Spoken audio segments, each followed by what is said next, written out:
자, 오늘 이 기도 제목으로 우리 함께 기도하면서 새 힘을 얻으면 좋겠습니다. 한번 따라 하시겠습니다. 힘들고 어려워도 세상으로 나가지 않게 하시고 더 좋은 미래를 위해 은혜 받는 데 힘쓰게 하소서. 아멘. 우리 서로 한번 격려할까요? 세상으로 나가지 맙시다. 옛생활로 돌아가지 맙시다. 아멘. 사람이 감당하기 어려움이나 큰 고통을 당하면 생각하게 되는 게 있어요. 그것은 옛날이 좋았는데 이렇게 생각을 하게 돼 있습니다. 임의 생활하다가 너무 힘들면 옛날이 좋았는데 한국에 있을 때가 그래도 좋았었구나 이렇게 또 생각하는 사람들도 있습니다. 이스라엘 백성들도 그랬습니다. 애굽에서 노예로 고생하며 살다가 모세를 통해서 해방되어 자유인으로 사는 행복과 기쁨을 누리게 되었어요. 그런데 그 기쁨도 그 행복감도 광야 생활하면서 잊어버리게 돼요. 그러자 불평하면서 하는 말이 있죠. 옛날에 애굽에 있을 때가 더 좋았었는데. 근데 정말 그 옛날이 좋았을까요? 아닙니다. 그때 당시에는 그것이 좋은지 몰랐어요. 그때도 고생스러웠거든요. 그때도 사실 힘들었어요. 근데 왜 자꾸 사람들은 옛날을 그리워하며 옛 생활로 돌아가기를 원할까요? 그거는 현실의 삶이 너무 힘들고 미래가 불안하기 때문에 그렇게 말하는 거예요. 그러면 옛날로 돌아간다면 정말 행복해질 수 있을까요? 그것도 잠시입니다.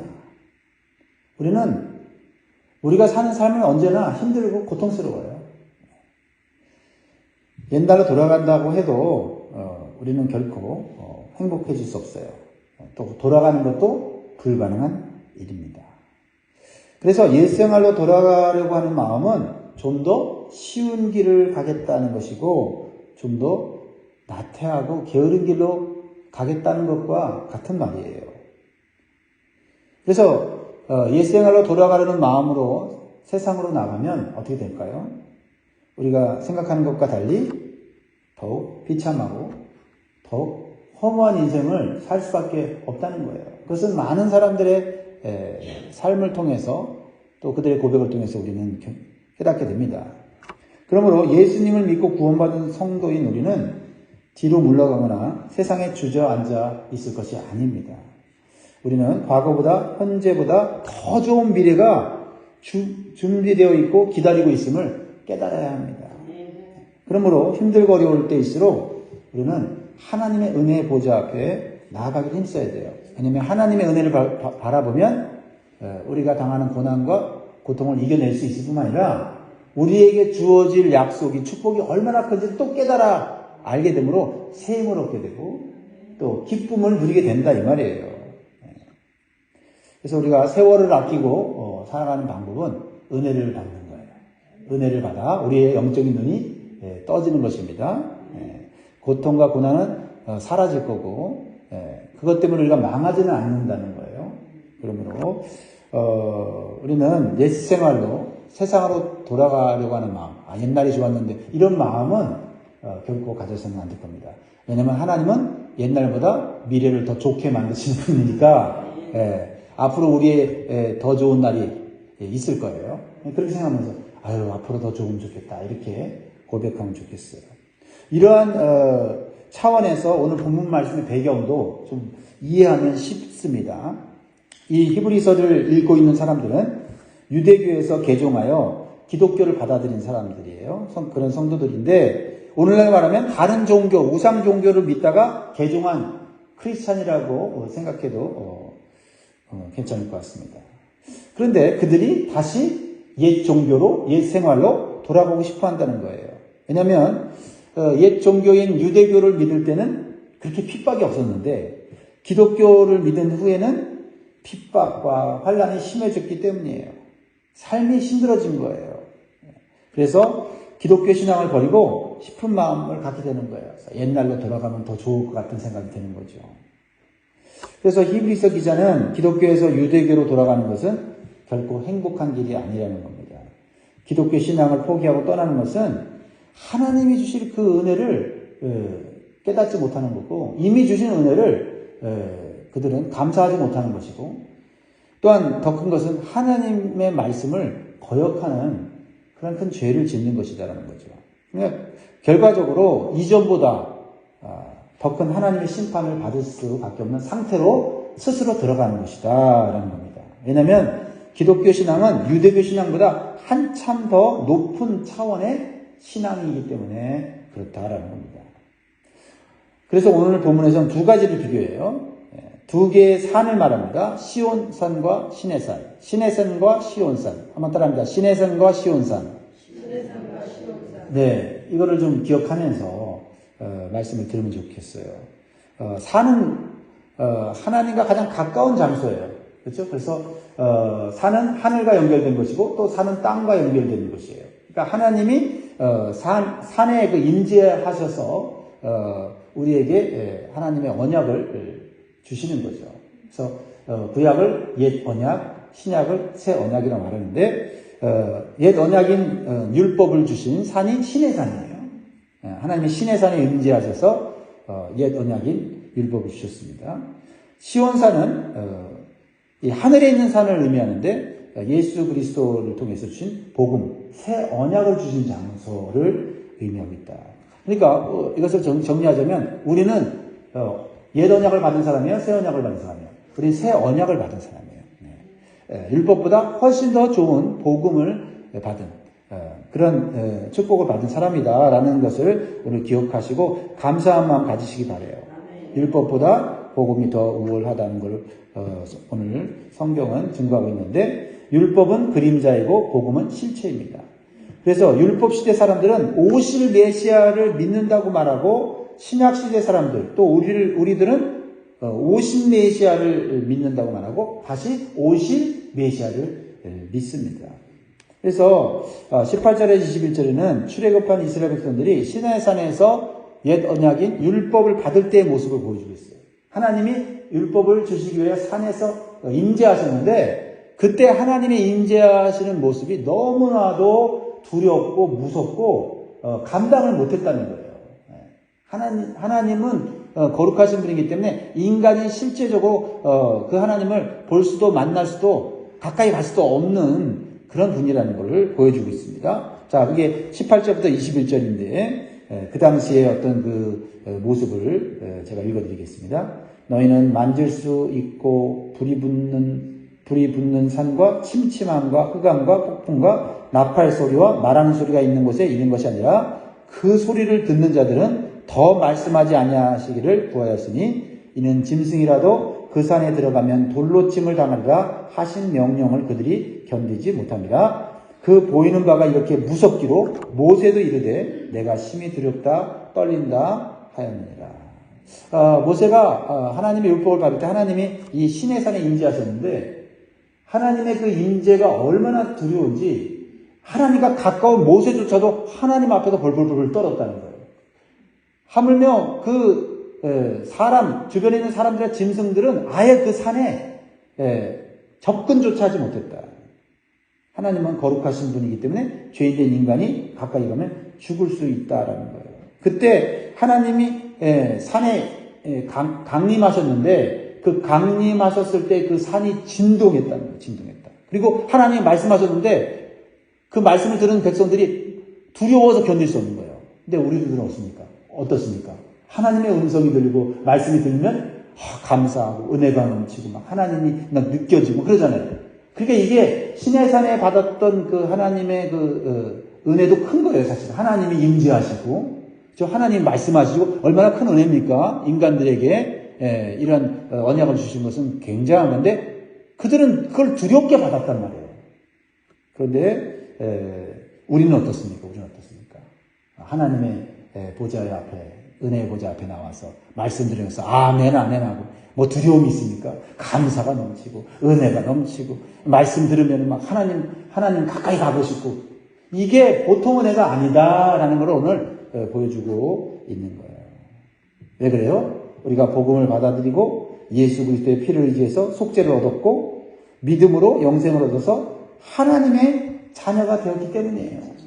그래서 이러한 복음으로 세워진 기독교 신앙은 구약의 율법을 통해서 주시는 은혜와는 비교가 되지 않는다. 이 얘기를 하는 이유가 뭐예요? 다시 옛 종교, 옛 생활, 세상으로 나가지 말라. 너희들이 지금 받는 하나님 은혜가 얼마나 큰데 그걸 깨닫지 못하고 좀 힘들고 어렵다고 고난당한다고 또 예수 믿는 것 때문에 좀 조롱당하고 핍박당한다고 해서 다시 옛날이 좋았다고 이렇게 말하지 말라는 거예요. 그 어리석은 거라는 거예요. 세월을 허비하는 거라는 거죠. 신약시대에 하나님의 아들이신 예수 그리스도를 통한 복음의 은혜를 산 사람들은 이미 모든 죄를 다 해결해 주셨어요. 그 영광스러운 하나님 앞에 직접 나아가서 더 큰 은혜와 기쁨 속에 살아가고 있다는 거예요. 그래서 히브리서 10장 19절에 22절 말씀 보면 여러분 우리가 예전에 나눈 말씀인데 기억하시면 좋겠어요. 그러므로 형제들아 우리가 예수의 피를 힘입어 성소에 들어갈 담력을 얻나니 그 길은 우리를 위하여 휘장 가운데로 열어놓으신 새로운 살 길이요 휘장은 곧 그의 육체니라. 또 하나님의 집 다스리는 큰 제사장이 계심에 우리가 마음의 뿌림을 받아 악한 양심으로부터 벗어나고 몸은 맑은 물로 씻음을 받았으니 참 마음과 온전한 믿음으로 하나님께 나아가자. 여러분 세상의 환경의 물질의 좋고 나쁨 그것에 너무 연연해서 진정으로 하나님께서 예수 그리스도를 통해서 우리의 몸과 마음과 양심에 뿌려진 그 피로 우리가 새로워진 것 하나님의 자녀가 된 것, 영원한 축복을 받게 된 것, 이거를 놓쳐서는 안 된다는 거예요. 이게 더 큰 축복이다.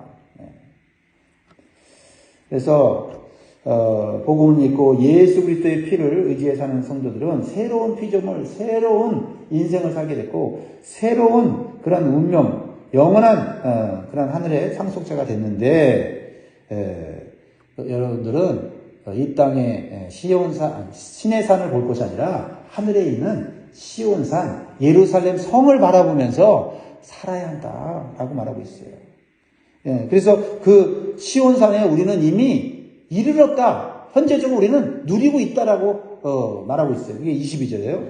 그러나 너희가 이른 곳은 시온산과 살아계신 하나님의 도성인 하나님의 예루살렘과 천만 천사와 하늘에 기록된 장자들의 모임과 교회와 만민의 심판자이신 하나님과 및 온전하게 된 의인의 영들과 이미 예수님을 믿고 구원받은 백성들은 하늘에 도달한 것과 같다.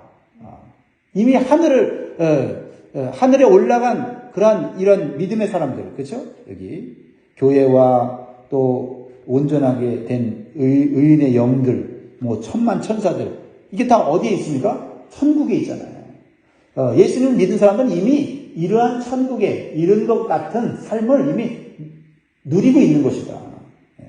그래서 현실이 좀 힘들고 어렵다고 고통스럽다고 괴롭다고 해서 가장 중요한 예수 그리스도를 믿는 신앙을 저버리고 좀 편안해 보이는 세상의 옛생활로 돌아가는 것은 매우 어리석은 판단이고 어리석은 선택이라는 거예요.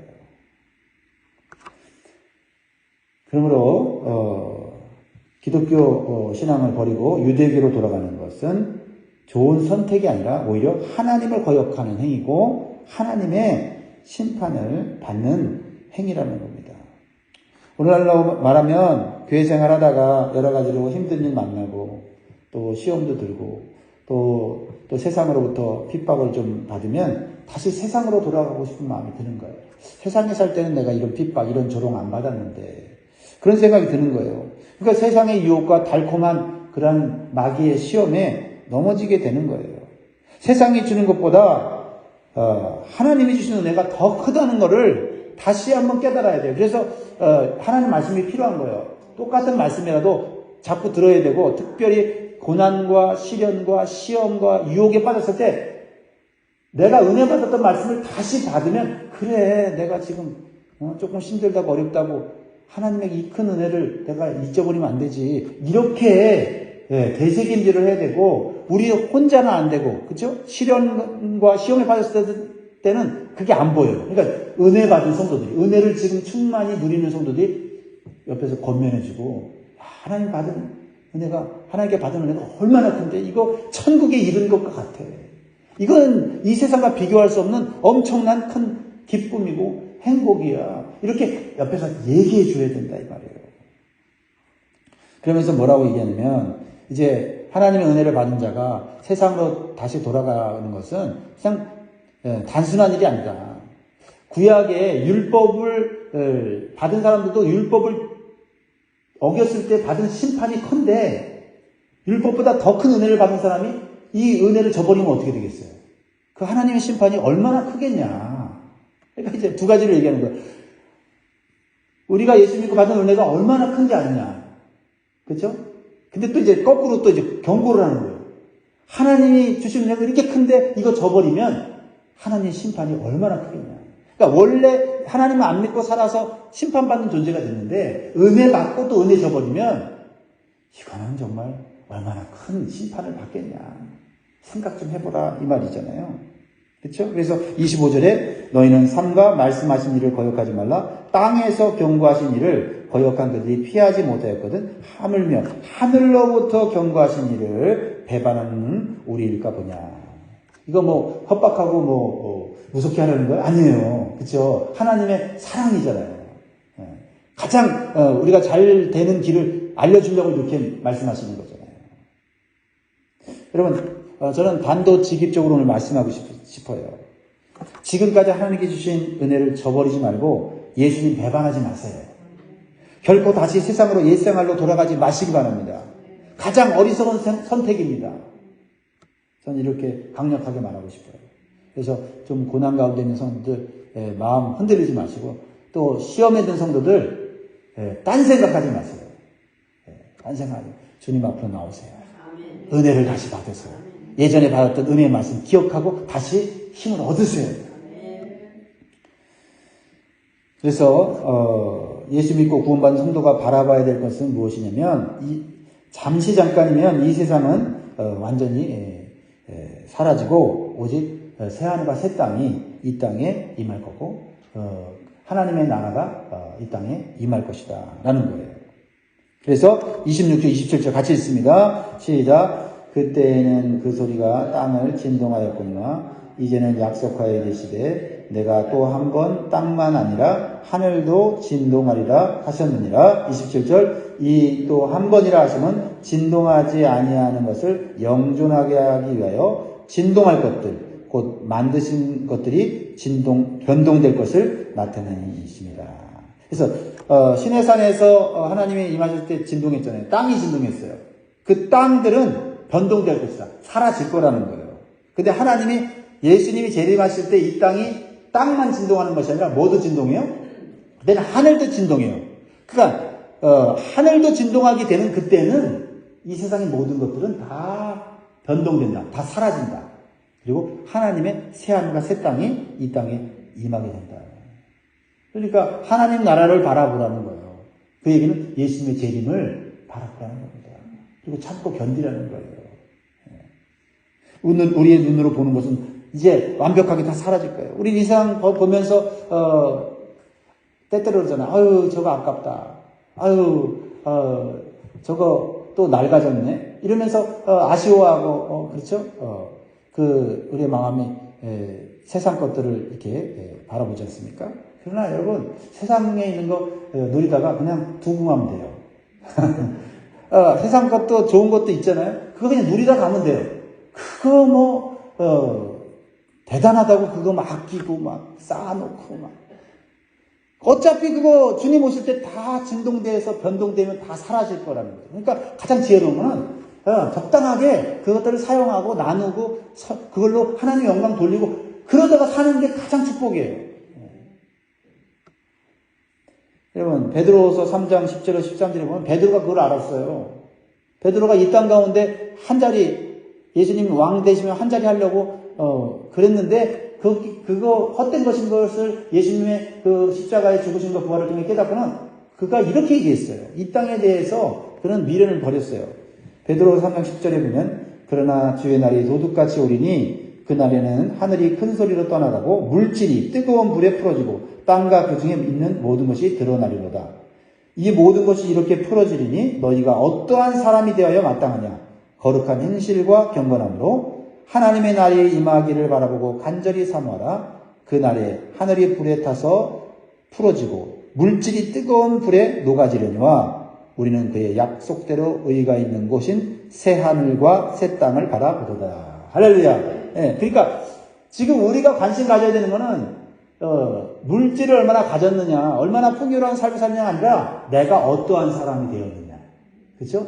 내가 어떠한 사람이 돼서 새 하늘과 새 땅에 들어갈 그런 모습으로 살고 있느냐. 이게 중요해요. 사람인 내가 중요하지 내가 가진 것들이 중요하지 않다. 그런 것들은 언젠간 다 불에 의해서 녹아지고 사라질 거다. 그러니까 이 사라지고 녹아질 것 때문에 우리가 믿음을 버리고 하나님의 은혜를 저버리고 하나님 배반하면 안 되잖아요. 그렇죠? 미래에 주실 하나님의 놀라운 계획과 믿는 자에게 주시는 영원한 은혜를 깨달으라 하는 겁니다. 그래서 다시 강조하는 거예요. 이 세상이 주는 고난 때문에, 시련 때문에, 또 마귀의 유혹이나 시험 때문에 옛생활로 돌아가고 세상으로 돌아가고 교회를 떠나고 신앙을 떠나고 이것처럼 어리석은 것이 없다 이 말이에요. 없다 이 말이에요. 예전에 예수님 모를 때는 세상이 전부인 줄 알고 물질이 전부인 줄 알고 그렇죠? 세상의 성공이 전부인 줄 알았지만 예수 믿고 나서는 그게 아닌 걸 알았잖아요. 근데 예수 믿고 나서 또 다시 그 헛된 세상으로 더 사는 것은 정말 어리석은 선택이다라는 거예요. 왜요? 잠시는 옛생활로 돌아가면 좀 편할지 모르고 좀 고난에서 벗어날지 모르지만은 하나님의 심판날에 서게 될 때는 그 후회와 그 통곡을 할 수밖에 없는 그런 비참한 가운데 들어가게 된다. 그러니까 예수 믿는 사람들은요, 과거는 말할 것도 없고 현재도 아니고 미래를 바라보면서 현재를 감사하고 현재를 이겨내는 사람들이에요. 하나님은 소멸하는 불이다 말씀하잖아요. 29절에 우리 하나님은 소멸하는 불이십니다. 소멸되지 않는 사람은 누구예요? 예수 그리스도의 믿음을 가진 자, 예수 그리스도의 피를 가진 자는 소멸이 안 돼요. 할렐루야. 여러분 예수 그리스도의 피를 가지셨습니까? 아멘. 예수 그리스도의 구원의 믿음을 가지셨습니까? 아멘. 여러분 소멸되지 않아요. 그러나 아무리 세상에서 화려하고 대단한 명예와 권세를 누리고 있다 할지라도 예수님의 생명이 내 안에 없으면, 예수의 피가 내 안에 없으면 다 소멸돼요. 사라져요. 얼마나 헛됩니까? 그것을 자랑하고 그것을 자신의 미래를 보장해 줄 거로 생각하는 이 세상의 사람들은 어리석은 거죠. 그러므로 마지막으로 우리에게 권면하고 있어요. 뭡니까? 고난과 고통을 이겨낼 수 있는 하나님 은혜 받는데 힘쓰자. 이 세상 살아가는 동안에는 힘들고 어렵다. 하지만 은혜가 있다. 그 은혜 받으면 이길 수 있다. 그게 28절 아니에요. 28절. 다 같이 읽습니다. 시작. 그러므로 우리가 흔들리지 않는 나라를 받았은지 은혜를 받자. 이로 말미암아 경건함과 두려움으로 하나님을 기쁘시게 섬기시니. 왜 하나님을 기쁘시게 섬기냐면 하나님은 우리가 흔들리지 않는 나라를 주시는 분이다. 그렇죠? 영원히 변치 않는 축복을 주신 분이니까 그 하나님 바라보면서 이 땅 가운데 우리가 기쁘게 하나님을 섬겨야 되는데 어떤 마음이냐? 경건함과 두려움으로. 여러분, 경건함과 두려움은, 경건함은 뭐예요? 하나님과 가까이 하는 삶이잖아요. 두려움은 뭐예요? 하나님을 두려워하는 거잖아요. 그러니까 여러분, 이 세상에서 두려움이 없어지려면 하나님 두려워하면 이 세상 두려움, 걱정, 근심 다 없어지는 줄 믿습니다. 그러니까 오직 우리는 하나님만 두려워하면 돼요. 아, 내가 하나님께 멀어지면 어떡해? 내가 하나님 은혜 주셨는데 죄 지면 안 되지? 하면서 두려운 마음으로, 그리고 하나님께 가까이 가고자 하는 경건한 마음으로 살면 은혜 받게 되고 기쁘게 살게 되고 우리는 이 세상이 주지 못하는 영원한 천국의 기쁨과 평안을 누리며 살게 되는 줄 믿습니다. 마지막으로 다시 한번 권면드립니다. 좀 힘들고 괴로운 일이 생겨도 결코 신앙의 자리에서 뒤로 물러가지 마시고 세상으로 나가지 마시기 바랍니다. 그리고 우리 서로 그런 성도들이 주변에 있다면 여러분 붙잡아주고 권면하여 오늘도 승리하는 한 날 되시기를 주의 이름으로 축복합니다. 기도하겠습니다.